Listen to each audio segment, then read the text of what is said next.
Hello, welcome to the Mark Janard Show, the cybersecurity show. So the Linux kernel 6.14 has dropped, and it's probably the fastest for gaming. In this video, I'm going to break down why that is the case. So without further ado, let's get right into it. We're going dark. So it was released just, days ago, rarely, right?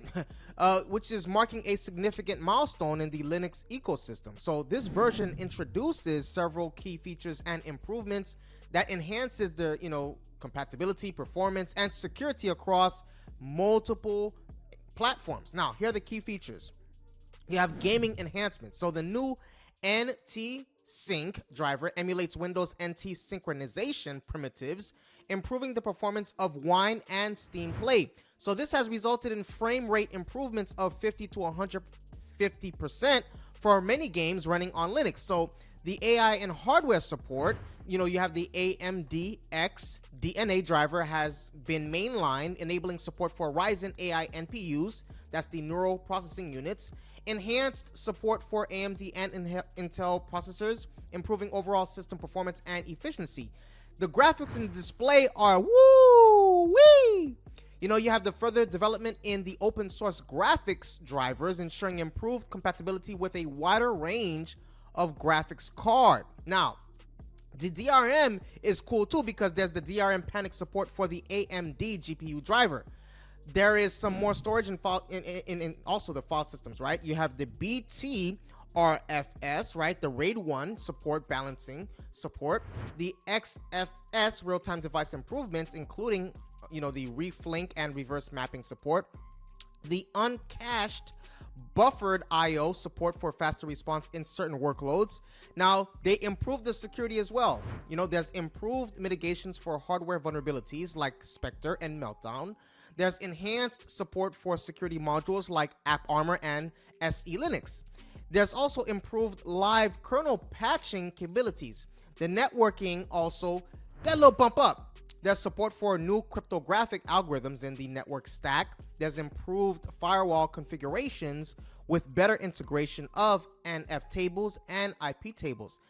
But let's not stop all there, right? There's some other notable improvements. You have more Rust programming language abstractions integrated into the kernel, right? So integrating Rust programming language abstractions into the kernel offers multiple benefits, but here are the 10 significant benefits that I was able to acquire. So you have the memory safety, right? Rust's ownership system and borrow checker ensure memory safety without the need for a garbage collector, eliminating many common memory errors at compile time. Number 2 is the performance. So Rust provides performance comparable to C while maintaining robust memory safety guarantees, making it suitable for kernel development where efficiency is crucial. 3 is the cost and environmental benefits. So Rust's efficiency can lead to significant cost savings in compute and storage, as well as reduced carbon footprints for organizations. 4,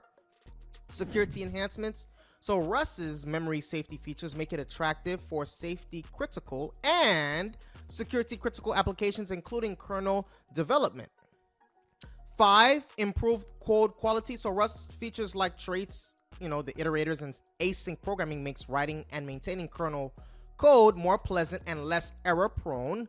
There's the safe abstractions. Number 6, right? Rust allows developers to wrap unsafe kernel operations in safe interfaces, reducing the amount of trusted code and improving overall system reliability.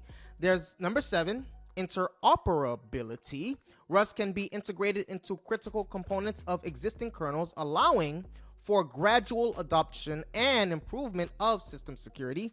There's the number 8, type system benefits. So Rust's powerful type system, including the traits, helps make kernel code more clear and easier to reason about. 9 is the structured memory management. So Rust provides explicit but structured memory management, which aligns well with kernel requirements for fine-grained control over resources. 10, we have error handling. So Rust turns many runtime errors into compile time errors, catching potential issues earlier in the development process.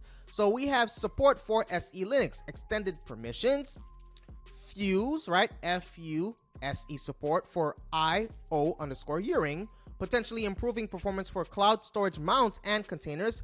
There's the new C group controller for device memory. There's support for various new hardware, including the NACON, right? NACON controllers, Allwinner, SUINV, right?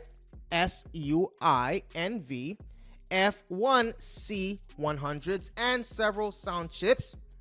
So this kernel version is set up to, power upcoming Linux distribution releases, including the Ubuntu 25.04 and Fedora 42, right?